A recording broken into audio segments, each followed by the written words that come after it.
Bonjour les élèves du second, nous allons aujourd'hui continuer l'activité 3 à la page 68 de votre livre scolaire qui parle à propos de l'histologie du système nerveux.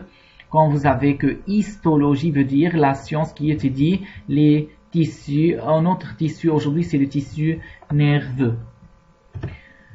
Donc rappelons la moelle épinière, c'est en coupe longitudinale. Vous voyez la moelle épinière qui est cachée, protégée par les vertèbres qui évitent et protègent la moelle épinière de tout choc ou traumatisme. En coupe transversale, vous voyez les vertèbres qui entourent la moelle épinière, qui est le système nerveux, qui constitue le système nerveux central.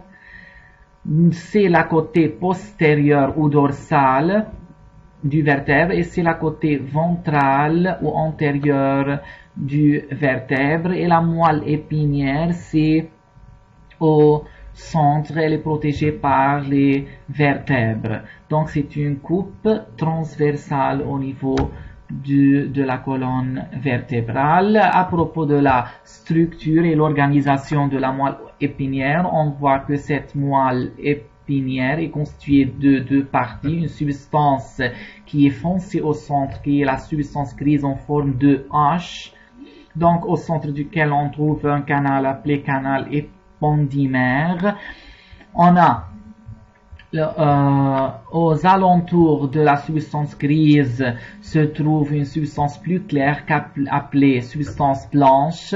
Donc cette moelle épinière a une face dorsale, comme on a déjà dit, et une face ventrale, c'est-à-dire du côté de ventre. C'est la corne postérieure de la moelle épinière, donc c'est la corne antérieure. On a ici le sillon, ici le sillon antérieur, ici un petit sillon postérieur.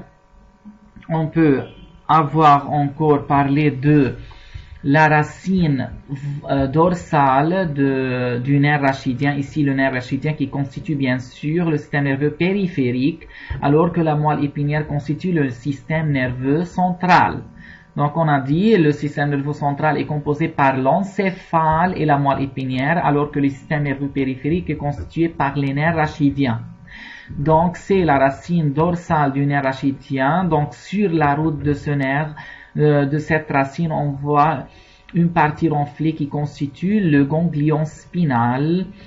Et on a ici la racine ventrale du nerf rachidien. Donc la racine ventrale, et ici c'est la racine dorsale du nerf rachidien.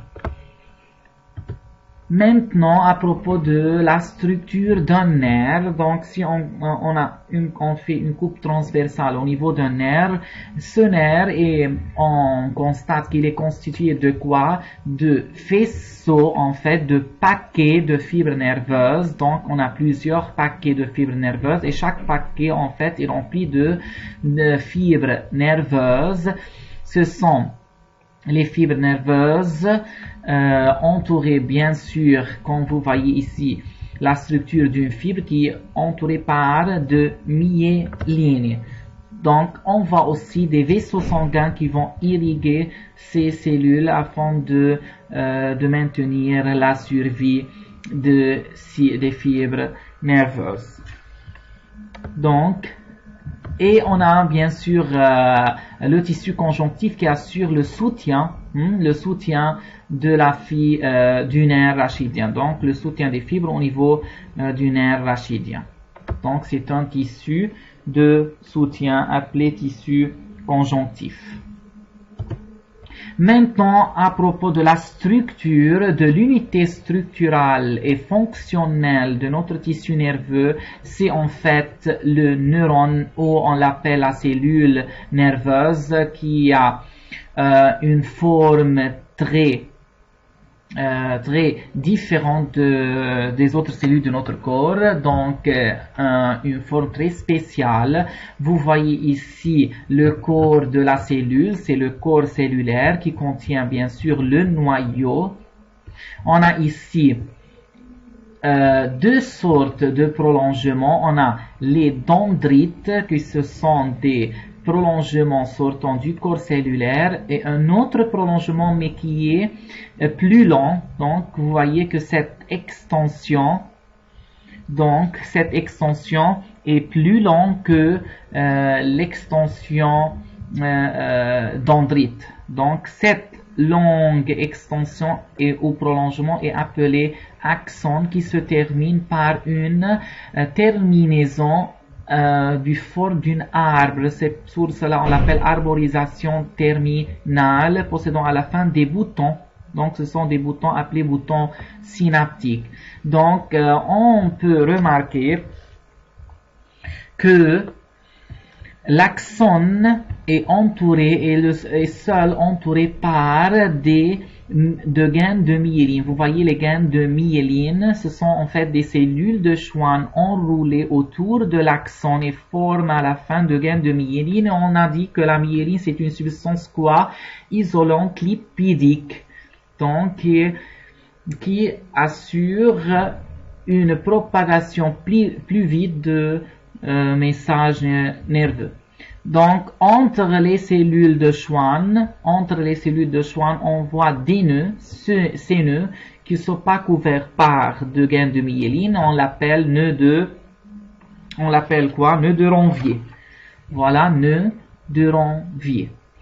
Voilà, c'est la cellule nerveuse comme structure générale. On a ici, pour expliquer le sens de propagation du message nerveux au niveau de notre système nerveux, on a ici le système nerveux central qui est composé par le cerveau et de la moelle épinière, et le système nerveux périphérique, bien sûr, il est constitué par les nerfs, donc qui se ramifient de la moelle épinière.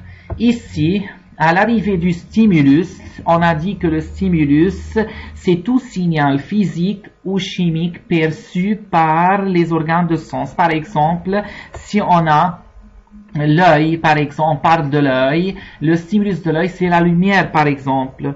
La chaleur, c'est le stimulus de la peau. Le goût, c'est le stimulus de la langue. Le son, la voix, c'est le stimulus de l'oreille. Et l'odeur, c'est le stimulus de l'organe de sens qui est le nez. Donc, stimulus, c'est un signal physique ou chimique perçu par un organe de sens. Donc, toujours le message commence par un stimulus qui stimule un récepteur qui reçoit l'information. Et vous savez que la fonction du récepteur, c'est la transduction du signal. Que veut dire transduction? C'est-à-dire la transformation d'un stimulus qui est peut-être auditif, ou bien visuel, ou bien gustatif, tactile ou olfactif, et il transforme cette information en une information quoi? Nerveuse, électrique, sous forme des ions, c'est-à-dire. Et voilà, donc le récepteur va envoyer le message donc à travers les dendrites. Donc, les dendrites vont recevoir le message du récepteur et transmet ce message vers le centre nerveux qui est par exemple la moelle épinière, le cerveau ou le corps cellulaire de la cellule nerveuse. Puis, ce centre nerveux va intégrer le message. Que veut dire intégrer? C'est-à-dire traiter, analyser, interpréter pour à la fin élaborer une réponse adéquate qui est transmise par l'axone, donc par l'axone de la cellule nerveuse pour arriver à l'organe effecteur afin de produire la réponse adéquate. Donc, du récepteur vers le centre nerveux, on parle du message ou une information sensitive. Donc, la voie de sa transmission est centripète. Que veut dire centripète? C'est-à-dire vers le centre. Donc, quand on dit centripète, c'est-à-dire vers le centre nerveux. alors que la conduction du message à partir du corps cellulaire ou du centre nerveux vers l'effecteur, c'est-à-dire vers l'extrémité, est une voie centrifuge. Donc, que veut dire centrifuge? C'est-à-dire vers l'extrémité, vers la périphérie.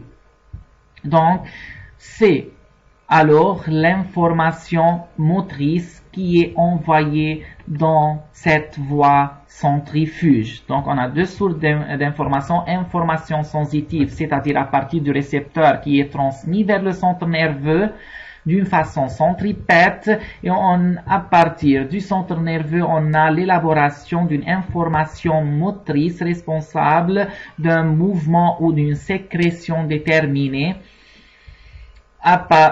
d'une sécrétion déterminée à travers une propagation centrifuge. L'organe effecteur peut être ou bien un muscle ou bien une glande qui sécrète une certaine substance. Voyez-vous ici, regardez le schéma de votre livre scolaire, on a ici le récepteur. Comme on a dit, peut-être un récepteur, un organe de sens, par exemple, récepteur sensoriel, ou récepteur au niveau de la peau, par exemple, qui vont recevoir ou ressent la chaleur. On a ici un neurone qui est appelé neurone unipolaire ou pseudo-unipolaire, puisque la nomenclature vient parce qu'il possède un seul prolongement. Vous voyez ici, du corps cellulaire sort un seul prolongement. Donc, qui se bifurque plus tard, donc en deux prolongements, une dendrite et un autre appelé axone. Donc c'est le corps cellulaire, c'est la dendrite et c'est l'axone qui se termine par une arborisation synaptique. Voyez-vous, c'est un neurone unipolaire, donc du fait de la présence d'un seul prolongement qui quitte le corps cellulaire, alors que le deuxième type de neurone est appelé en fait neurone multipolaire. Pourquoi multipolaire? Parce qu'il y a en fait plusieurs prolongements qui sortent du corps cellulaire. On a des courts prolongements ici et un seul long prolongement. Donc les courts prolongements sont appelés dendrites. Donc vous voyez que les dendrites sont dépourvus de gaines de myéline. Ok, rarement sont entourés par de myéline. Toujours on dit que les dendrites sont dépourvus de gaines, ne sont pas entourés de gaines de myéline, alors que le seul prolongement qui est long, donc est pourvu de gaines de myéline qui sont en fait, comme on a dit, ce sont des cellules de Schwann entourées autour de l'axone et leur rôle pour accélérer la vitesse de propagation du message nerveux le long de l'axone. Donc cet axone se termine par une arborisation et bien sûr va aboutir à un organe effecteur qui est ici le muscle qui va se contracter ou se relâche suivant le message arrivant à cet organe effecteur. Si on va maintenant parler à propos de rôle, donc le rôle du récepteur, on a dit qu'il joue un rôle dans la transduction du stimulus, c'est-à-dire la transformation d'un stimulus auditif, visuel, etc. en une information nerveuse. Cette information nerveuse est alors conduite par la dendrite jusqu'au corps cellulaire. Donc, le rôle de la dendrite, c'est quoi? C'est recevoir et conduire l'information provenant d'un récepteur vers le corps cellulaire du neurone. Donc le corps cellulaire, que va faire maintenant le corps cellulaire? Donc va intégrer, interpréter et il donc traite l'information et élabore une réponse adéquate, une réponse convenable. Et cette réponse va parvenir à l'arborisation terminale qui est bien sûr reliée par exemple à un organe effecteur qui peut être un muscle ou une glande comme on a déjà dit. L'axone donc, le rôle de l'axone c'est quoi? C'est assurer la transmission d'un message moteur vers l'organe effecteur. Donc, assure la transmission d'un message moteur, c'est-à-dire un message qui est efférent, qui va produire un certain mouvement, une certaine fonction, donc vers l'organe effecteur. Donc, vous remarquez que l'axone sur toute la longueur de l'axone, donc c'est le même diamètre, il est de même diamètre pour assurer une propagation à vitesse constante du message nerveux. Par contre, la dendrite, donc vous voyez, donc la dendrite elle est fin du début et son diamètre s'épaissit peu à peu pour arriver au corps cellulaire. Donc c'est une différence entre dendrite et axone à propos du diamètre. Et encore à propos on voit que l'axone est entouré de la gaine de myéline alors que les dendrites ne sont pas entourés de gaines de myéline. Donc pour résumer, la cellule nerveuse ou neurone est formée d'un corps cellulaire présentant le noyau et de deux sortes de prolongements cytoplasmiques. Les dendrites, ici les dendrites qui transmettent l'information venant des récepteurs, c'est-à-dire l'information sensitive, donc en direction alors du récepteur vers le corps cellulaire, donc en direction en voie centripète, et un autre prolongement qui est l'axone qui conduit l'information motrice responsable d'un effet sur l'organe effecteur, donc en direction ou une conduction centrifuge, c'est-à-dire vers la périphérie. Donc, cet axon se termine par une arborisation synaptique. On veut dire que rarement les dendrites et toujours les axones, souvent entourés d'une gaine de myéline, et les axones avec les dendrites forment ce qu'on appelle les fibres nerveuses. Pourquoi fibres? Parce que ce sont en forme allongée. Donc, ce sont en forme allongée, on parle de fibres nerveuses. Donc, vous vous souvenez quand on a parlé à propos de la structure du nerf, on parle de fibres nerveuses. Donc, ces fibres nerveuses, ce sont les axones ou les dendrites, car leur forme en fait est allongée. Donc, c'est pour la structure du neurone. Donc, on termine alors cette activité à propos qui parle de l'histologie du système nerveux. On parle de la moelle épinière, de la structure du nerf, encore de l'organisation de la cellule nerveuse. Donc, merci pour votre attention. J'espère que vous avez bien compris. Si vous avez des questions, n'hésitez pas de me contacter sur eSchool. Si vous avez des questions, vous pouvez me contacter sur WhatsApp. Merci pour votre attention et à bientôt.